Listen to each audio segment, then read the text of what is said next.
Christ is genderless. Jesus then is no more the masculine icon of the incarnate Logos than Mary is the feminine icon.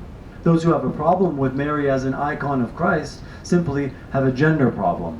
But then no one stuck with any gender problem can ever have a true understanding of Christ anyway.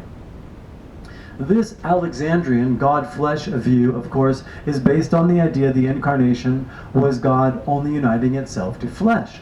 But what about the God-man Antiochian belief God was equally one with the soul, with man's whole human nature? When the angel told Mary, "The Spirit will come upon you," in Judaism, this meant she was specially anointed by God, chosen to be one with God, one with the indwelling Spirit in the soul. And what does anointed mean in Greek? It means Christos, the same term used to express Jesus' oneness with God. It was only after Mary's fiat, however, Jesus was conceived.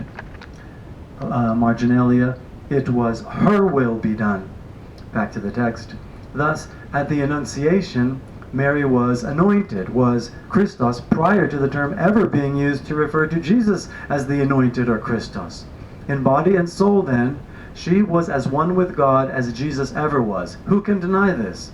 And who can deny that without Mary, the man Jesus would never have been conceived or born?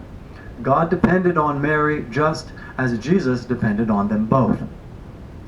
As for God's choice of Mary, to think God looked over all the Jewish women and picked one out of the crowd, this is not the way God works.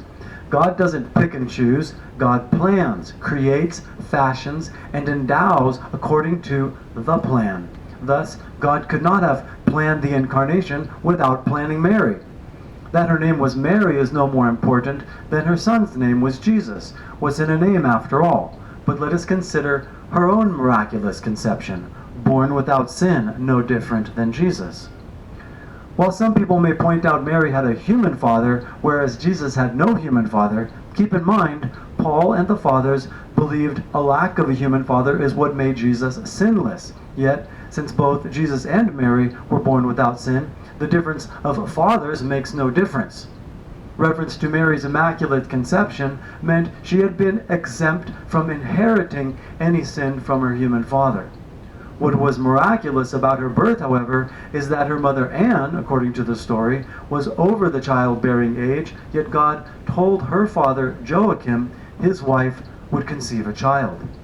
So Mary is a case where God supplied the female X, since Anne had none to give, instead of the male Y, as in the case of Jesus. And don't think Anne and Joachim didn't regard their little girl as God's miracle. Absolutely. Her conception was no less miraculous than that of Jesus. But just as the female ovum wasn't discovered until the 19th century, so too the true nature of Mary still remains to be discovered. Marginalia. Was she not only the feminine icon of Christ, but also the human, fashioned from space in time to will into existence the manifestation of man to man, what man means to God, as well as the revelation of the oneness of eternity with the world. And question mark. Apart from Mary's sinless birth, however, her assumption actually reveals the true nature of resurrection as the revelation of Christ, which was not a soul coming back to a body, such as people think of resurrection. That Jesus and Mary ascended to the same glorious estate God willed for all mankind illustrates that beyond man's hang-up with gender, in heaven there is only one genderless Christ. Then too, given Christianity's view of the merits of redemptive suffering, the fact Mary suffered more than Jesus makes him co-redeemer with her. All this points out is that Mary preceded Christ, that she was one with God before there was the man Jesus. If this is what Cyril meant by Theotokos, then he did indeed have a very exalted understanding of Mary. But his view and that of Nestorius have a logic of their own. Both his view and that of Nestorius have a logic of their own, an unexplored theology, however.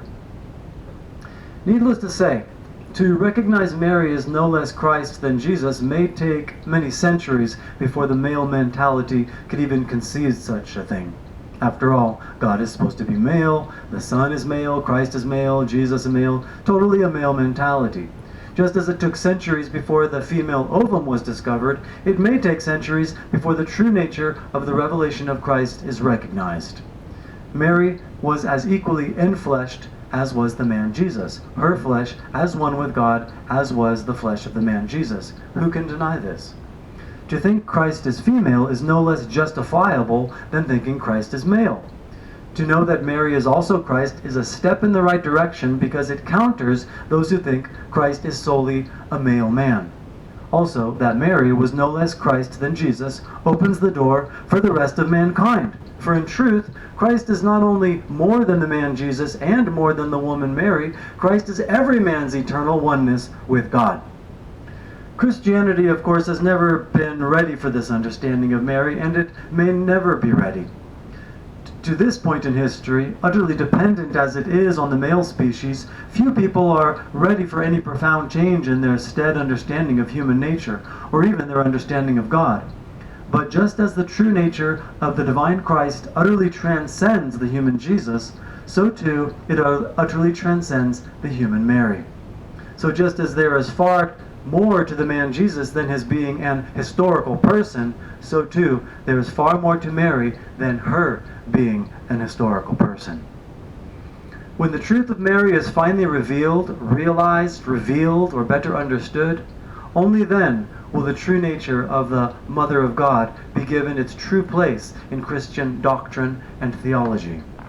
Since the fathers wouldn't hear of Mary being understood as any other than Mother of God, imagine their delight to have it finally proclaimed God was hypostatically united to her flesh just as God was hypostatically united to Jesus' flesh.